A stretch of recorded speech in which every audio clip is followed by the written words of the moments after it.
I think this might be one of the more shocking, like political, like low-level political scandals I've ever heard. Like, obviously, there's been. I was gonna say dishonesty from Eric Adams has you shocked, Binder, but well, this one this one's incredible. This one, he's lied about a million. Because it is incredible. He has lied about a million things. Like, I mean, even where he lived, down to just all of these anecdotes that he would tell on the campaign trail. But this one was, as Binder said, it's pretty egregious. So this is from the New York Times today. They did some reporting. The mayor had a photo of a fallen officer. Was his story about it true?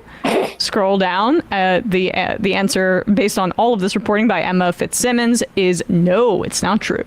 In Mayor Eric Adams' first month in office, he was confronted with a tragic crisis, the deaths of 2 New York City police officers who were responding to a domestic disturbance in Harlem. Mr. Adams, a former police captain who campaigned as a Democratic crime fighter, quickly sought to humanize the killings.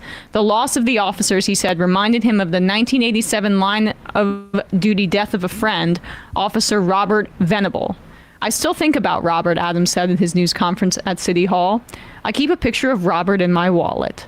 A week later, Mr. Adams posed for a portrait in his office holding a wallet-sized photo of Officer Venable after the New York Times had requested to see it. Mr. Adams has since repeated the moving anecdote in media interviews and at a police academy ceremony last June, where he again displayed Officer Venable's picture. Sorry, but when I hear police academy, I think of the film. But anyway, go ahead. But I just imagine the twist is like the picture is like of Jared Fogle from that you know what? It's actually even more incredible because there was lengths gone to make the mayor's story believable. Go ahead. Here we go. They shot some cop. Not well, I can't say what I was about to say, but the weathered photo of Officer Venable has not actually spent decades in the mayor's wallet. It had been created by employees in the mayor's office in the days after Mr. Adams claimed to have been carrying his wallet. Carrying it in his wallet. The employees were instructed to create a photo of Officer Venable, according to a person familiar with the request. A picture of the officer was found on Google. It was printed in black and white and made to look worn, as the mayor had been carrying it for some time, including by splashing some coffee on it. Oh my God, I was going to say that, like a local theater making like a pirate. Antique Roadshow. Antique Roadshow style fraud going on. I literally distinctly remember doing like a project for 4th grade or 5th grade. We could take this off now, and like dipping it in tea, dipping a piece of to make it look like a founding document or something from the 17 straight from the slaveholders' hands themselves. I did tech and that's what these staffers had to do for their boss. Go on, Brandon. I did technical theater like for years. Yeah, no, that's great. That's high level. At least they put the effort in. Some people wouldn't have bothered. Look at George Santos. His lies are really easy to see through.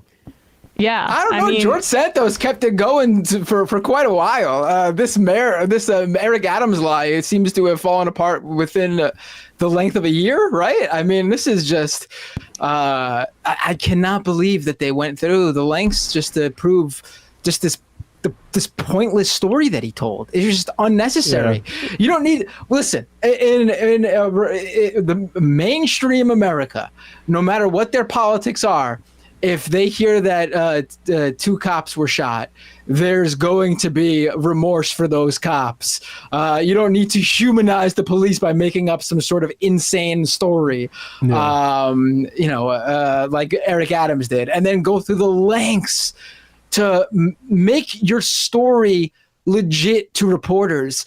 The printing it off of Google in black and white.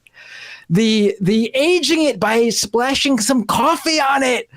What? This is the culture, though. Like, I think people, you do well to overestimate how much of a liar politicians, like the Santos stuff. Like, you read Anthony Summers' book on Richard Nixon. I forget what the title is, but Anthony Summers, Richard Nixon, you'll find it. And Nixon lied absolutely like George Santos style. Eric Adams, I remember when he was running, I heard stories about this from people who were like doing events and had to prepare events for him, but this is apparently out now. But he had a book, Healthy at Last, a plant-based approach to preventing and reversing diabetes and other chronic illnesses that include the instruction no fish. And he's seen in public, and he's the truth is he's not a vegan. I don't even know if he's a vegetarian, like or even just a pescatarian. I think the motherfucker eats meat, but just said he was a vegan. Yeah. And did a whole book about how you don't eat anything, including fish, right? So like, no, he's pathological. It's like that's like him exercising is doing a big lie. Yeah. You know, the difference between George Santos is George Santos actually really didn't try. Like the failure was on the journalists and reporters. Oh yeah. Who didn't look into him. Like he didn't take any great measures to, like, he just said what he said and people took him for his word and no one really looked into it. That was like one of the major takeaways after this all started coming out shortly after he took office. Eric Adams, though, was asked about it and went through great lengths seemingly to back up his lies.